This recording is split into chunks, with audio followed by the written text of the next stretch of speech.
Gujarat state table tennis association એટલે કે GSTTA નેજા હેઠળ અને Anand district table tennis association ADTTA ઉપક્રમે 10 થી 13 જુલાઈ દરમિયાન યુગ પુરુષ વિવેકાનંદ સ્પોર્ટ્સ કોમ્પ્લેક્સ બાકરોલ ખાતે યોજાયેલી રોટોમેક ત્રીજી Gujarat state ranking table tennis ચેમ્પિયનશિપમાં ગુરુવારે પ્રથમ દિવસે પોતાની બંને ક્વોલિફાઇંગ રાઉન્ડની મેચો જીતી સુરતના પ્રતિભાશાળી ખેલાડી તક્ષ કોઠારીએ મેઇન ડ્રોમાં પ્રવેશ કરી લીધો હતો। ટુર્નામેન્ટના પ્રથમ દિવસે બે સ્થાનિક ખેલાડી પાર્થ પંજાબી અને આદિત્ય ભારદ્વાજે પણ પોતાની ક્વોલિફાઇંગ મેચમાં પ્રતિભાશાળી દેખાવ કરી મેઇન ડ્રોમાં સ્થાન હાંસલ કર્યું હતું। અંડર 19 બોયઝ કેટેગરીમાં ગાંધીધામ રેન્કિંગના ડબલ ટાઇટલ વિજેતા રાજકોટના દેવ ભટ્ટે પણ પોતાની ક્વોલિફાઇંગ મેચો જીતવામાં ખાસ મહેનત કરવી પડી ન હતી। ગુરુવારે સંખ્યાબંધ મહાનુભાવોની હાજરીમાં ત્રીજી સ્ટેટ રેન્કિંગ ટુર્નામેન્ટનો શુભારંભ થયો હતો। આ પ્રસંગે સરદાર પટેલ યુનિવર્સિટીના વાઇસ ચાન્સેલર નિરંજન પટેલ, રોટોમેકના CMD ઉમેશ બાલાણી, અનુપમ ઇન્ડસ્ટ્રીઝ લિમિટેડના મેહુલ પટેલ, વિદ્યા વાયર્સ લિમિટેડના Shri Shyam Sundar Rathi, GSTTA vice president Kantibhai Bhuva, ADTTA પ્રમુખ અને GSTTA માનદ ખજાનચી રુજુલ પટેલ, પતંજલિ બિલ્ડર્સના દિલીપ માકડિયા ઉપસ્થિત રહ્યા હતા।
આજે આણંદ ખાતે Anand district table tennis association દ્વારા આ ટુર્નામેન્ટનું આયોજન કરવામાં આવ્યું છે।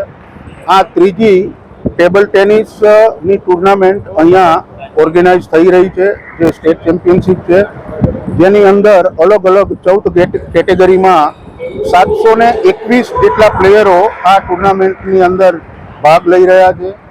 જે ટુર્નામેન્ટ 4 દિવસ સુધી ચાલશે।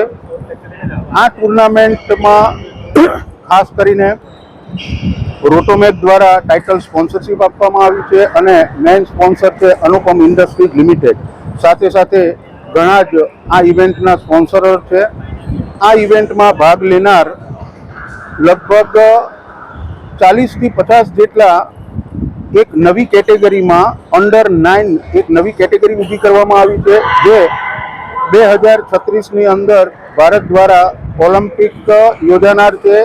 એના ભાગરૂપે આ અંડર 9ની એક નવી કેટેગરી ઊભી કરી અને ત્યાં સુધીમાં આ પ્લેયરોને પણ ઓલિમ્પિકમાં ભાગ લઈ શકે અને સારી ટ્રેનિંગ મળે એ માટે અંડર 9ની એક નવી કેટેગરી તૈયાર કરી અને ત્યાં સુધીમાં સારા પરિપક્વતા આવી જાય એના માટેની પણ આ તૈયારી ચાલી રહી છે।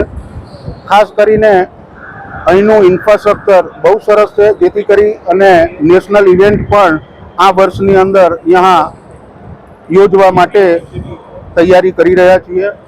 ખાસ કરીને